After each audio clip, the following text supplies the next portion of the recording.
Okay, good afternoon and welcome to class. Good afternoon, everyone. Welcome and welcome. I hope, please, let me see if you can hear me.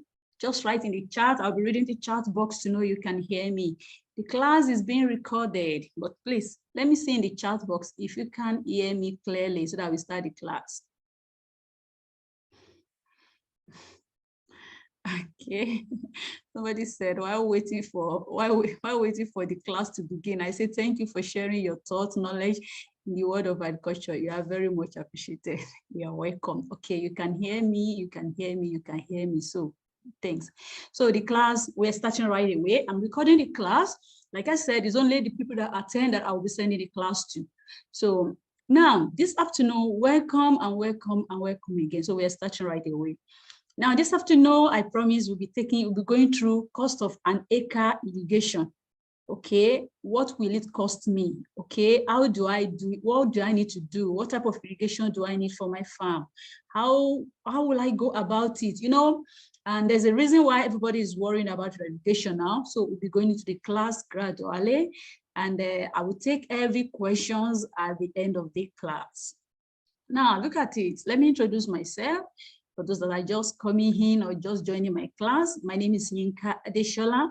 I read geology, I studied geology, I studied geophysics at the master's level, but I love agriculture. So I learned on the farm. And when I said I learned on the farm, I learned expensively. You know, there was no tutor.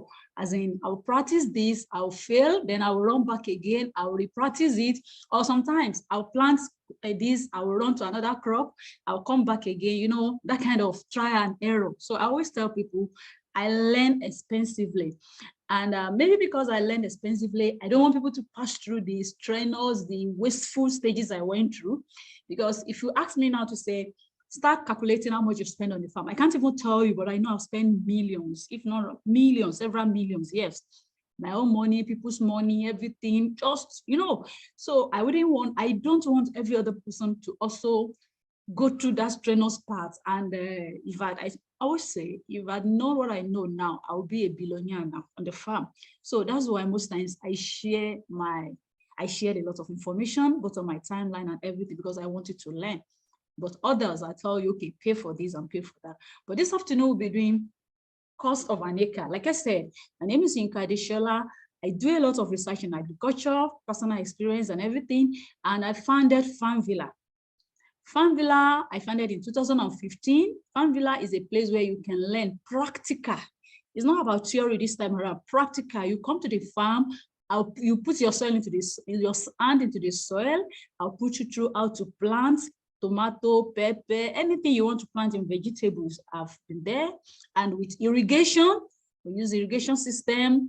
I've practiced so many of the irrigation. As we're going through the class, we'll be getting to understand them. I will explain it to you from my experience and from other researches. But there are different types of irrigation. And I felt a lot of people keep asking me, what will it cost? What will it cost? But it's something that I cannot just say, this is what it will cost, but I can tell you, put you through, okay, you would, by the end of the course, you'll be able to say, okay, I've learned a lot from the irrigation class. So this is me, you've just met. So cost promise, like I said, by the end of this class, I believe everyone that attend the class will be able to say, okay, this is the best irrigation for me. This is the likely cost of what it will cost me.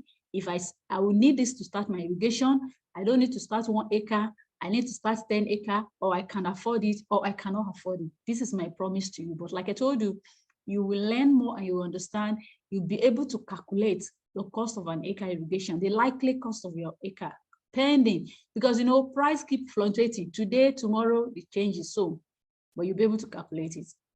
Now, how the class will be? Currently, like I said, I'm recording the class, and then the series of topics.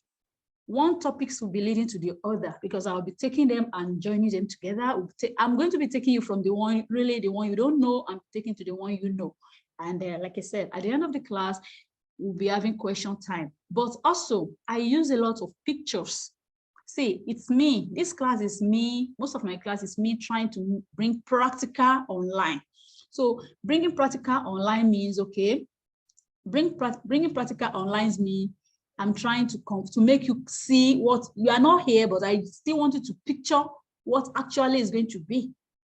when you are trying to do your own system. Or so that's why I use a lot of pictures when I'm lecturing. I use a lot of pictures, yes, because I want to understand what I'm talking about. So, and now the course outline. The course outline, like I said, I'm going to explain irrigation. There's no point in you knowing you want to buy irrigation, you want to buy irrigation material, and you don't know what is irrigation. You need to be able to choose, to decide. So the course is divided into 3 parts for me, but you see when we split it. Irrigation, types of irrigation, cost of irrigating, and acre. So this is how we flow. That's the course outline. I'll be going deep into it, floating it up. Okay. Now, irrigation, and welcome to class again. Now, you remember, okay, let me see. I'm seeing some messages in the chat box. Okay, you can hear me. It's clear, everything. Wow, fine, thank you. Okay, so it means, okay, now, you know, when we were young, you're looking at the picture I put here.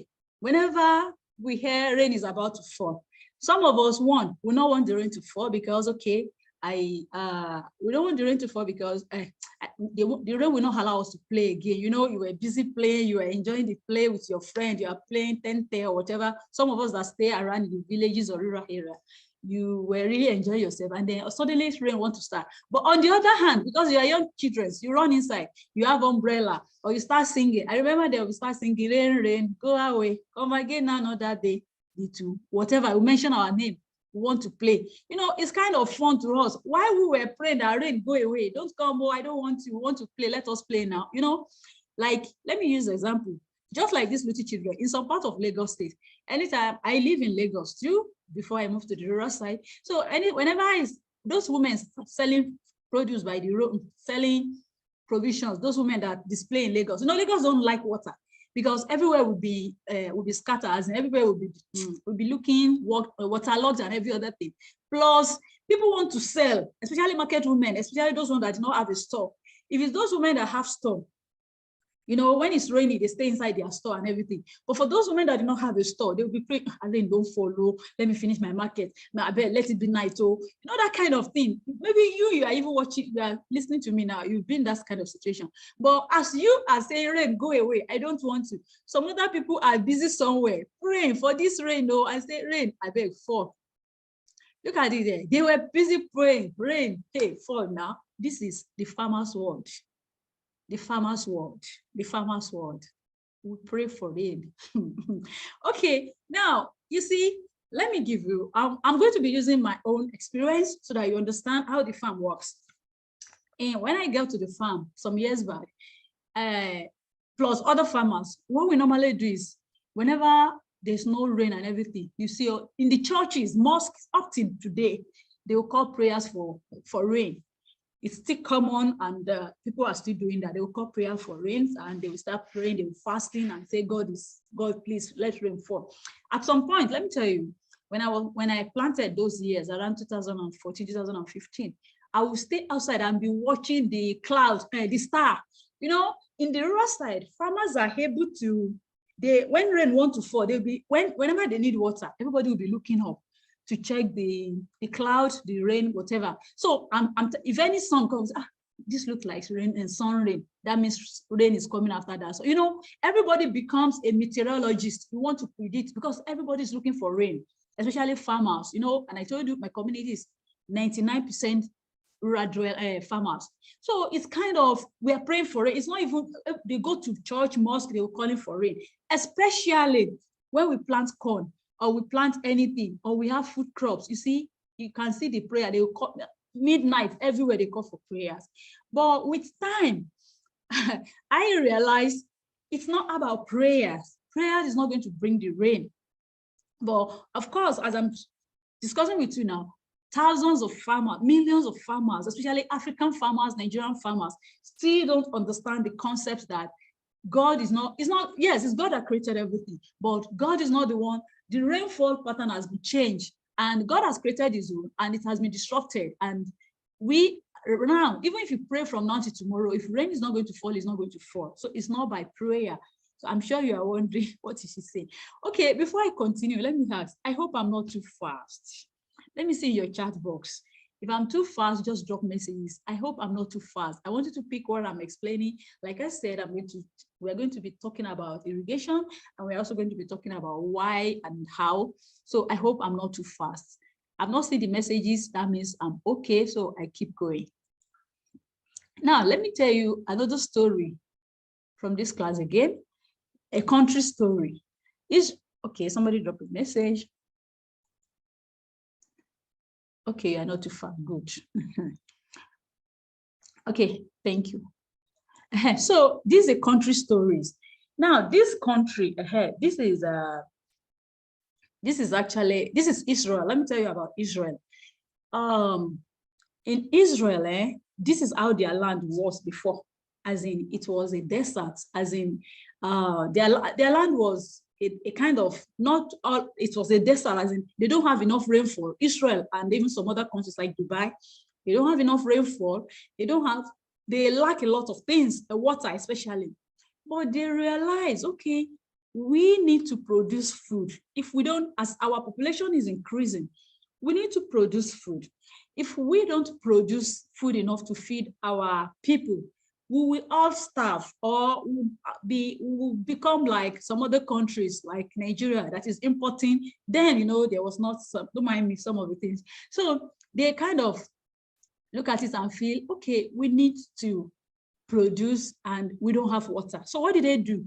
They thought of, okay, during those seasons that rains are falling, they decide not to waste the rainwater. So they started clearing, they started creating some places, some things, they call it rain harvesting.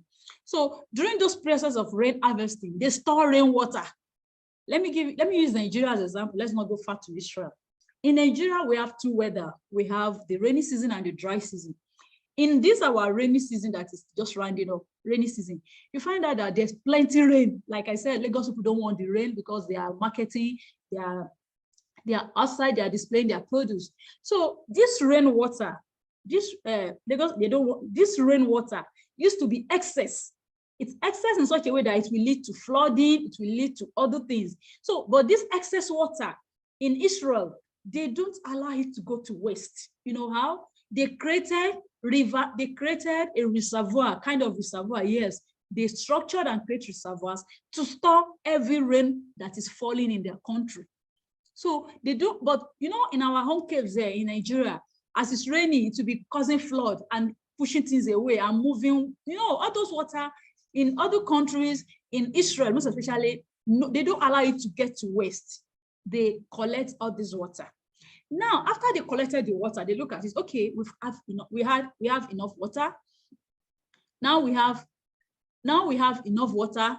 What do we do next with the enough water that we have? Know what they do? Okay, if we want to plant, we can't just, if we start using ants to fetch this water, how many plants do we want to use ants to give water to? They tried it for some time and they said, this is not convenient and it can't produce much.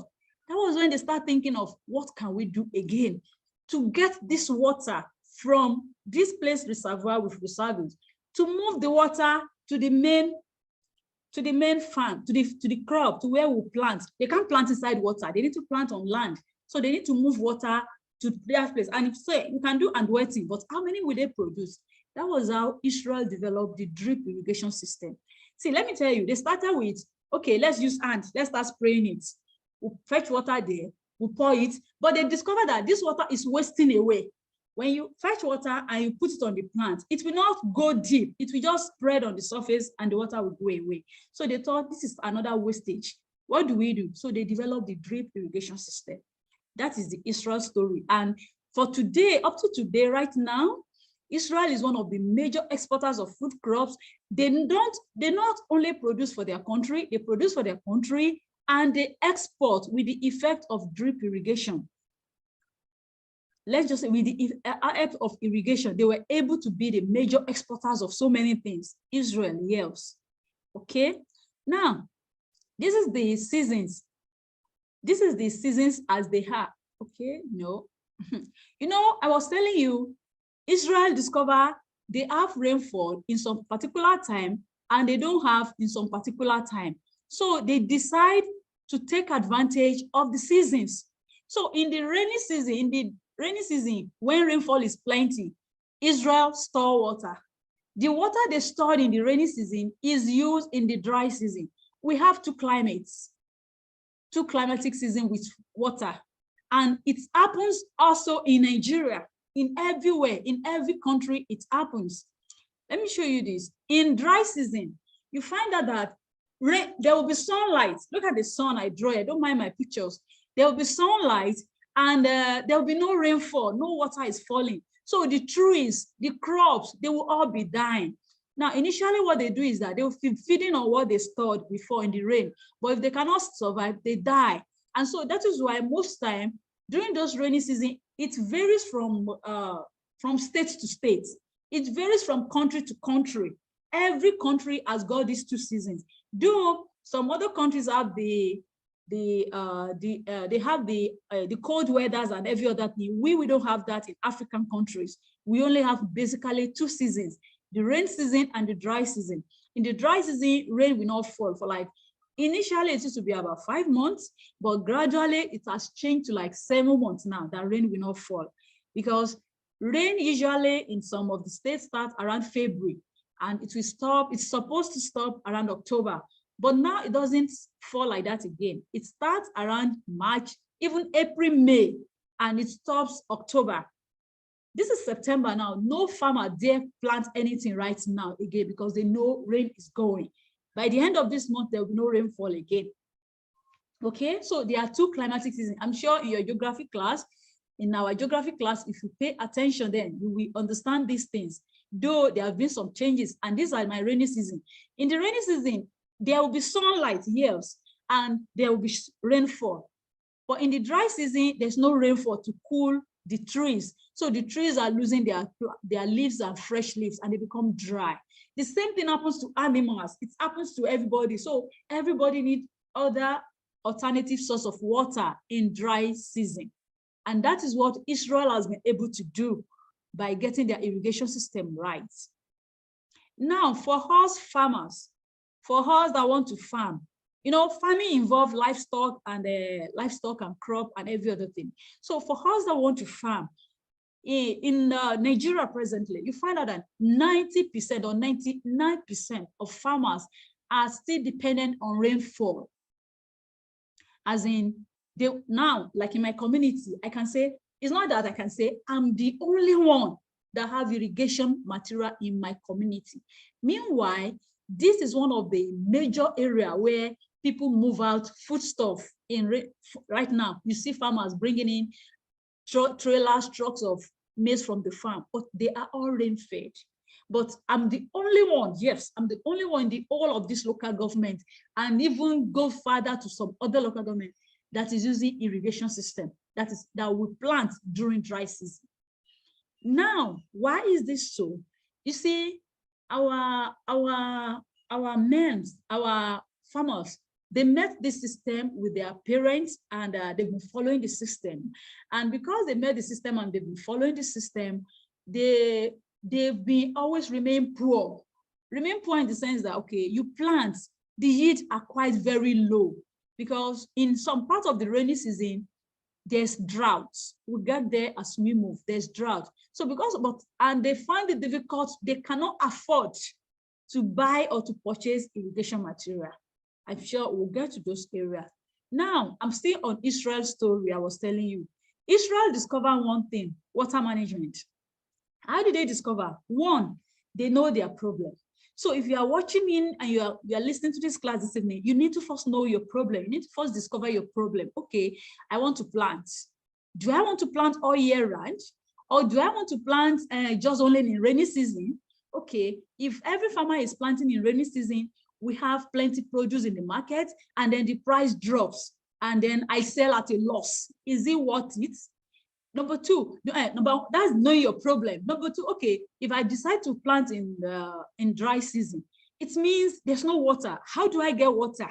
Okay, I want to plant tomato, or I want to plant pepper. How do I get water to my plant in dry season? This is where alternative source of water come in. This is where irrigation comes in. So you need to define your problem first. Are you going to be a seasonal farmer, or you're going to be a all year round farmer? Okay, if I choose to be a seasonal farmer, farmer, will it be profitable for me? You know, for me, I've been a seasonal farmer, and I know how it is. And for every other farmers, that's why, you know, even right now, when everybody is shouting, everything is increasing, the price have gone up, farmers are still lamenting because they are not getting any, they are not making profits. You know why? One, because they did not discover, they know their problem, but they don't have solution to it. Yes, I won't say they don't know. They know they have challenges with water. This number one, they know the problem. They know they have problem, but they don't have solution to it. Now, if you discover your problem, that's number one step. If you know you want to farm, the first thing is, you know, you need irrigation system. Even if you have 100 acres, you have 200 acres, reduce it. Start with small acres that you know you can cover with that irrigation. Now, what Israel did again, they find solution to conserve water. In their home case, they don't even have enough rainwater, but they conserve it, as in they find a way to conserve the water. That is the second solution. That is called rain harvesting. I'm not teaching that in this class, but I mentioned it briefly somewhere. Rain harvesting is done in Ghana and some other countries. I think I've written about it on my page sometimes too. Now there's the other one. They find the third solution problem is how to get the water to crop. If you know your problem, okay, I told you the farmer in the rural side, they already know their problems. But number two, they don't know how to find solution because they don't have, number two, they don't know how to find solution. They can't even conserve the water. They don't know they have to conserve the water. And then number three, getting the water that you conserved or the water that you saved to the crop, you need irrigation material. So this is Israel agriculture I just briefly explained to you. And that is why it seems they are doing fine. The agriculture is good. I remember there's a colleague of mine was telling me, if you want to go and learn in Israel now, your course fee alone is over $2,000 or $3,000. Not to talk of you transport yourself, you feed yourself, you accommodate yourself, because the technology have gone so far. They have a lot of technology. We are just in the latest one, the part they are not even using again. They've developed the water they give to the plant, they can monitor it, they can do a lot of things. They've developed very farther than this. Okay, so now we are saying, what is irrigation? When we are talking of what is irrigation, you find out that I've just explained to you, irrigation is an artificial application of water. Artificial application of water to artificial application of water to plants, to anything to support. So it's artificial application of water to support the system. That is irrigation. We just conclude now that rainwater is not good for us again. Rainwater is not too good for us again. So because rainwater is not too good for us again, it means we need alternative. Like I said, Israel has found the alternative, but we are still just coming. We don't have it yet. So this is where irrigation comes in. So now, artificial application of water can come in different forms: streams, rivers, and dams. It can be your borehole. The normal borehole we use at home to drink. You know, most of us have submersive borehole at home that we use to get our water. Then well, these are artificial because it's not from the rain directly now. So these are artificial methods of getting water to our crop. And that is what irrigation is all about. Okay. So now, why irrigation? Why are we irrigating? You know, from my previous, let me just ahead. Now in Nigeria, let me use Nigeria as an example here. It means in the rainy, like I said, by this month, September, since last year, August, no farmer can plant anything again. No farmer can plant anything again because they know rain is going, and if they plant anything, it's going to die. So this will not survive. Now, if farmers cannot plant plant crop all year round, it means they plant only when rain is falling, and when they plant only when rain is falling, those periods when rain is not falling, they are not planting anything. It means the food me and you, all of us, are living on in Nigeria is only planted within the time that there's rainfall, which is between March, April, May, June, July.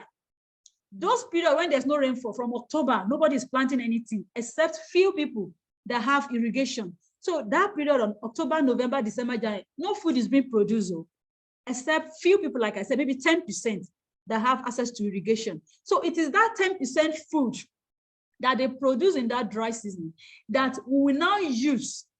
All of us will live, the 90% food they produce in rainy season is what we all live on for the next 5 months when there's nothing. And that's when everybody will be shouting food has gone up, oh, this one has gone up, oh, because it's not plenty in circulation again. So the price has to go up because there's no competition for it. So you see, the reason for irrigation is to increase food, to be able to, for areas with sparse rainfall could not sustain agriculture. And that is why Nigeria is majorly importing. That's why we are an importing country, because we are not producing enough to meet our needs. So we have to depend on the countries that are producing to meet their needs, and they have extra. So why irrigation is, places that have sparse rainfall could not sustain agriculture. Nigeria is not sustainable with agriculture. Our agri system is really, really poor. It's 0%. Irrigation also creates more reliable food supplies. I mentioned it. That is why we are doing irrigation. I hope you with me here. The seasons again. So